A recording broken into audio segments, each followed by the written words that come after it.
Sir, இந்த பெண்கள் சிறையை பொறுத்த வரைக்கும் ஆண்கள் சிறையில் அடிக்கடி சண்டை வந்துடும், அதுவே ஒரு பெரிய தலைவலி அப்படின்லாம் நம்ம சினிமாவில் பார்த்துருக்கோம், இல்லை படிக்க கேள்விப்பட்டிருக்கோம். முன்னாடிலாம் அந்த கலவரங்கள்லாம் நடந்திருக்கு. பெண்கள் சிறையில் வந்து அந்த மாதிரியான சிக்கல் இருக்கா சார்? ஒருத்தர் அடிச்சுக்கிறது தாராளமாக இருக்குது. அடிச்சுக்குவாங்க, ஒருத்தர் அடிச்சுக்குவாங்க, கடிச்சிக்கிறது வேறு, அது வேறு இருக்கும். பெண்களோட பெரிய பிரச்சனை பல்லு புரண்டி விடுறது, எல்லா சண்டையும் அங்கேயும் நடக்குது.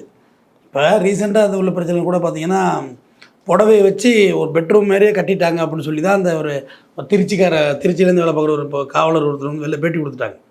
அப்புறம் பெரிய பிரச்சனையாக போச்சுன்னு வச்சிங்களேன். அங்கேயும் இந்த இஷ்யூஸ் உண்டு.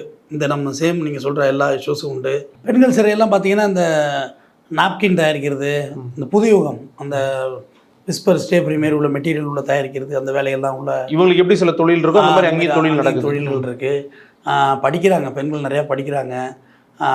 சட்டம் படிக்க முடியாது, மற்றபடி படிப்புலாம் சட்டம் மருத்துவம் படிக்க முடியாது, பாக்கியெல்லாம் படிக்கலாம் செய்கிறாங்க, டிகிரி எல்லாம் வாங்குறாங்க, எக்ஸாம்லாம் எழுதுகிறாங்க. எல்லாமே நடந்துக்கிட்டு தான் இருக்குது. அவங்களுடைய வாழ்வியல் நடந்துக்கிட்டு தான் இருக்குது.